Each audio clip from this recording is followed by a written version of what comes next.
So, okay, tell me a little bit about where you're coming from and what you were like when you were younger. I'm originally from Atlanta. Okay. Grew up in Atlanta, born and raised. I'm from the South Side. Literally from Atlanta. What were your parents like? Grew up with a mom, no dad. Well, my mom and my grandma. I got like a lady I call my grandma. She not like blood, but she been in my life since I was 1.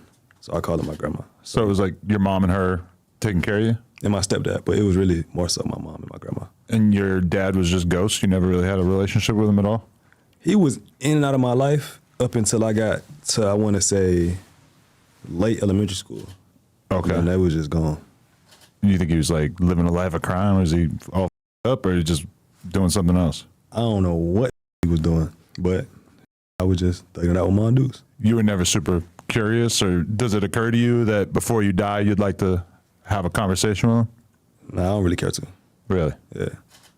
Do you think, is that just because you think it's just some to not take care of your kid? For sure. Yeah. It's like, why bring a kid into this world if you're not going, you know what I'm saying, nurture him and shit like that?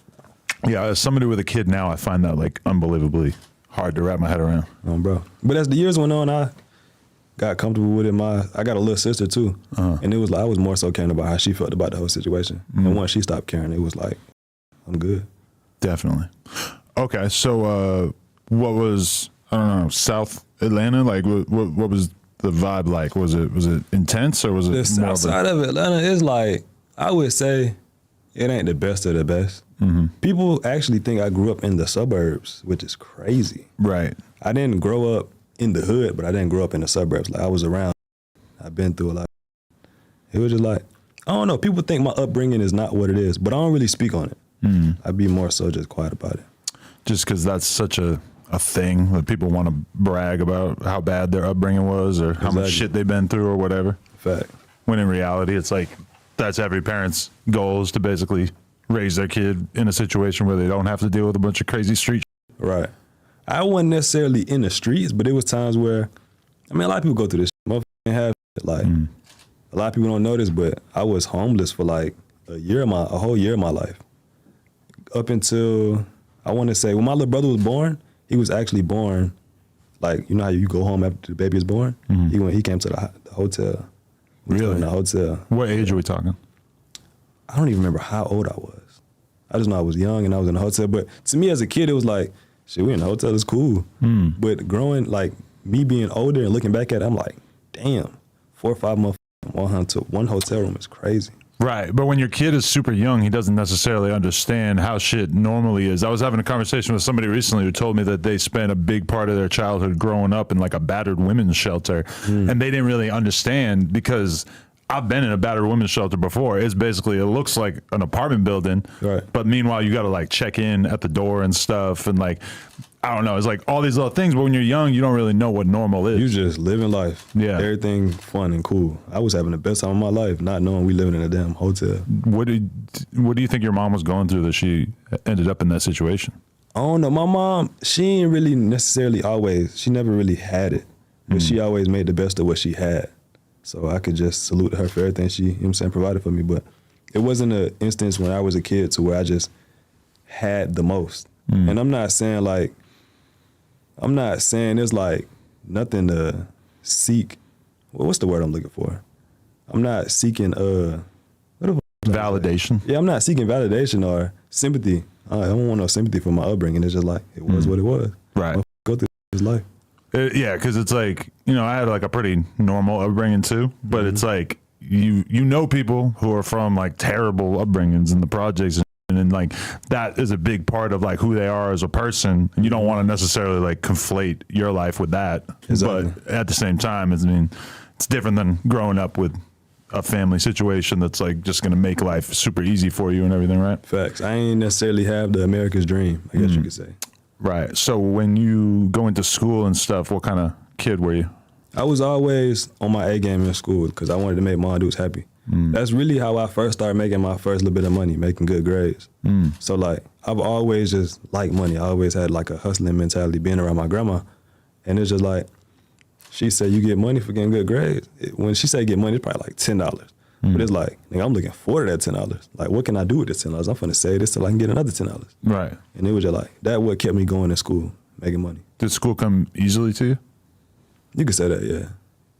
Definitely. I ain't really have problems in school as far as academics wise. When did you get turned on to social media, and what was the first stuff that you were watching? I want to say 2013.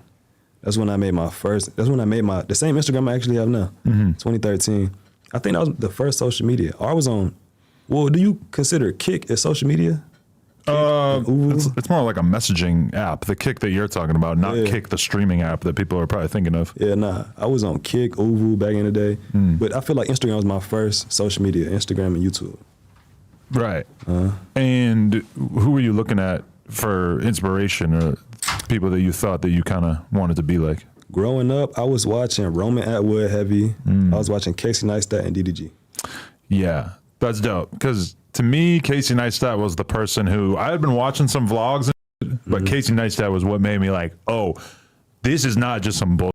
You can make beautiful content. You can make amazing, powerful, important, well put together content on YouTube. This vlogging does not have to be lowbrow. Literally. I feel like that's what made me want to start vlogging. And then watching DDG growing up as well, it was like, damn, he black and he doing this. I could for sure do this. Right. Yeah, that honestly, DDG was the other person that came to mind when I was watching your stuff, where I think that there's like an appetite in terms of like young kids, in particular young black kids, who really just want to see a young dude who looks like them, who's got it together. They got a cool car, they got clothes, they got girls, they know how to, you know, get around in the world because they're literally just studying and trying to like figure out how they're going to get where you're at. That's a fact. Literally. People think YouTube is just, they think it's just like instant success. It's not that. Like, take time. And a lot of people see how I am now, and they don't think, like, a lot of people think I just blew up overnight. Right. I've been doing YouTube for 7 years. And I say this same story every time because it's true. Like, when I first started doing YouTube, I was streaming gaming. I was streaming for 2 years consistently, like damn near every day after school. Summer break come, I'm streaming every day. No views, I'm talking about nobody watching me. Like literally nobody, or almost nobody? One person to come in, they'll say something, leave. I'm streaming for 5, 6, 7 hours, no viewers. That second year came, that's when I finally started catching traction. And then from there on out, it was just. So the streams started catching on. What was it that made it catch on? I was streaming Fortnite. So what I would do was, this is where I first like learned it. And a lot of people probably do this nowadays, or every now and then. Like, I used to play 2K and Fortnite.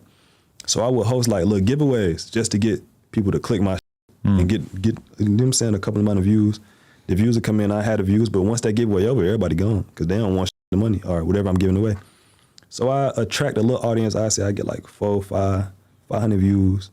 Boom, giveaway over, everybody gone. But it'll be that 3, 4 people that come back even after the giveaway. And I just kept building up slowly.